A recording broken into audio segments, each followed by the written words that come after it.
Hi guys! 2 years ago, YouTuber Daniel Greene threatened to wipe me off of social media.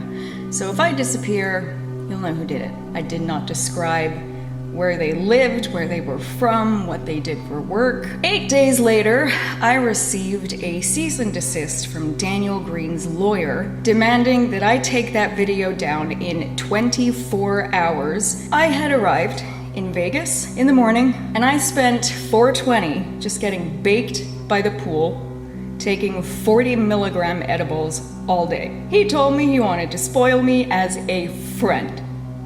We agreed beforehand, we were just friends. He turned up at midnight and immediately went against his word. And there's no reason why this story needs to end with him getting away with it. Not when he went out of his way to attach his own name to that video. So, yeah.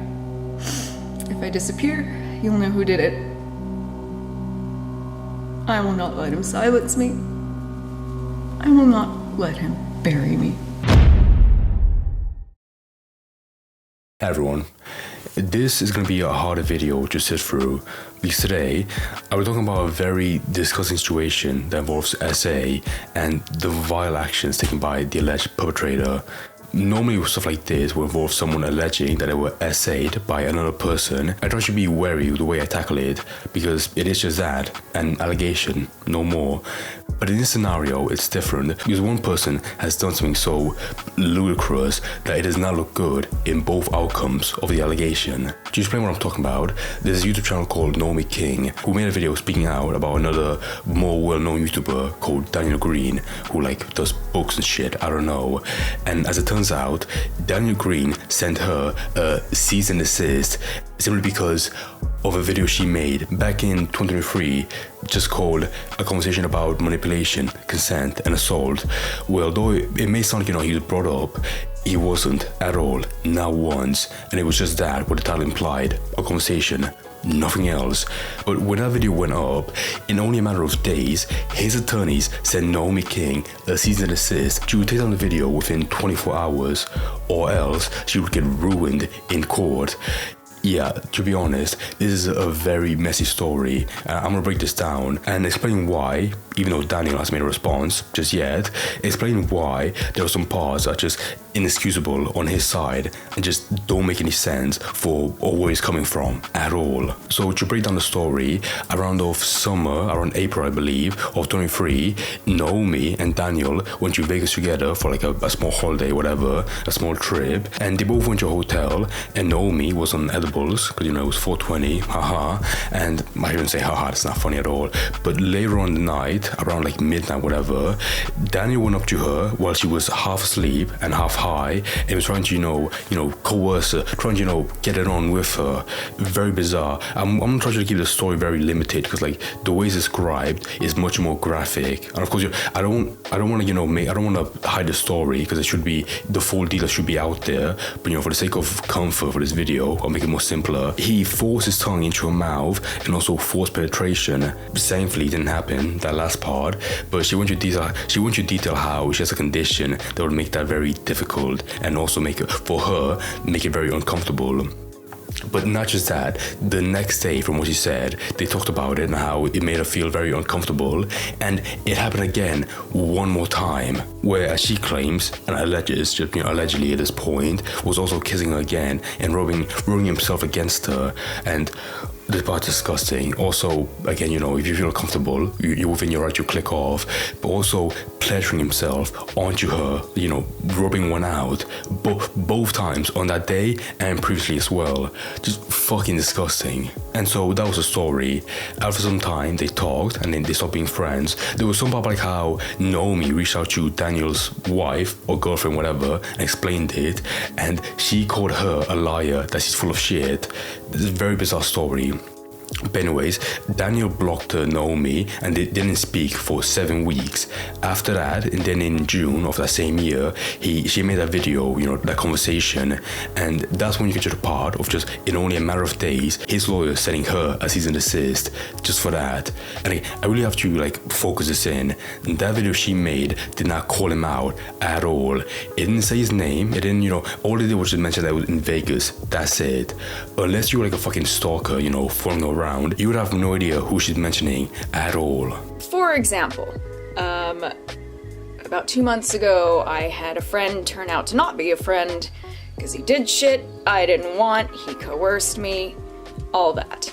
He basically went home and then was like, "You bring out the worst of me," and then blocked me and hasn't spoken to me since. And so it's at this part that's a real point of contention for me. Because okay, let's focus on the two possibilities. He's innocent and guilty. Number one, if he's innocent, what the fuck is he thinking? If someone's making a video about their experiences, be it about you or anybody else, it looks so bad for you to send her a cease and desist and make her shut the fuck up about a very serious topic where it also, was about you as well. She didn't mention his name at all, but it was such a personal anecdote about assault and consent, all that stuff, and you wanted to shut the fuck up. That looks so bad. I go to Vegas often to get tattooed. Daniel knows that. If he thinks that video's about him, that just says something about how he views his own behavior. And also as well, I saw people say there's a Streisand effect, because initially, if he never sent that cease and desist, like a dumbass, people have no idea that it was him. But now, it led her to make this video, now in the present, where she called him out.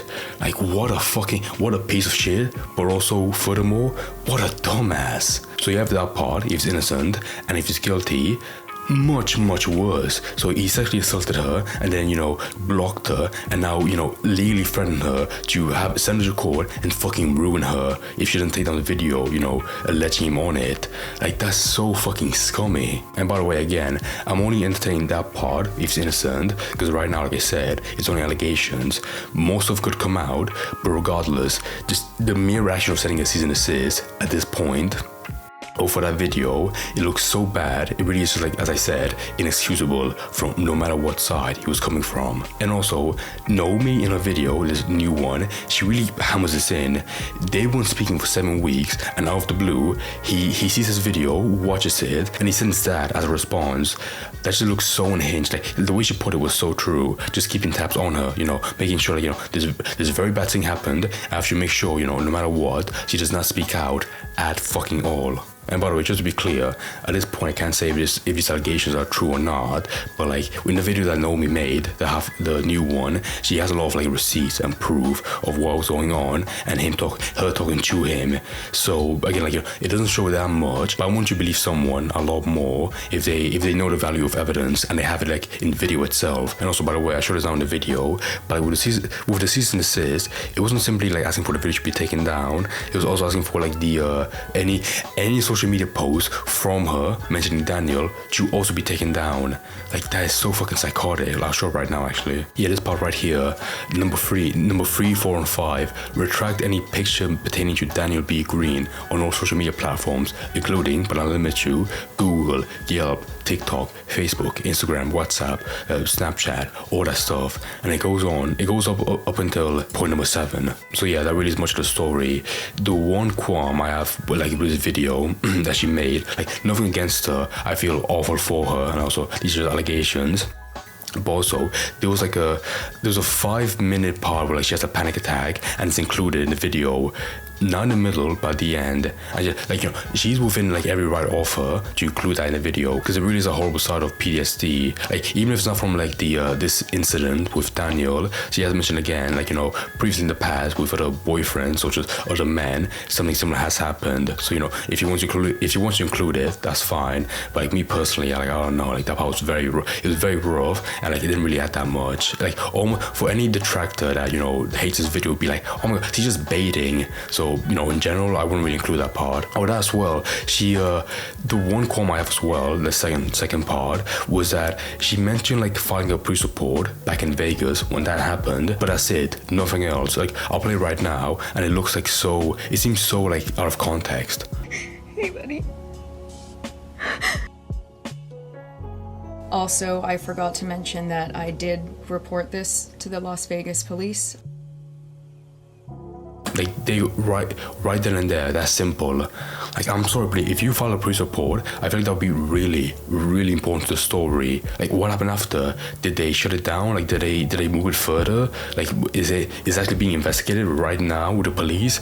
I would let you know, please. I feel like, if she said nothing else apart from that, more than likely the police did nothing with it. Also, as well, with stuff like this, with sexual assault, the police can rarely do much, especially in this case. Now, I will finish the video by mentioning again that we should still wait and hear for a response from Daniel himself. There could be a lot of detail that are cleared up, and plus, I think it's unlucky to push her allegations to the point that they're the story, and that's it. However, I don't really feel shame or sympathy for this guy because he didn't really pull off the best move by sending a cease and desist. Like, I'm sorry, but who the fuck in the right mind would send their ex-friend a cease and desist, a legal threat that would fuck them over so bad, and it demands them to take down a video that doesn't even expose them in the slightest. And also as well, demanding that she takes down every single post of her mentioning Daniel. Like, I can't see like how any rational person would see that as the right move to make in any situation. So I can't boost this that high up because we still need to allow more time for the story to develop. But holy, I really want to see a response from Daniel and what the fuck he has to say to explain any of this.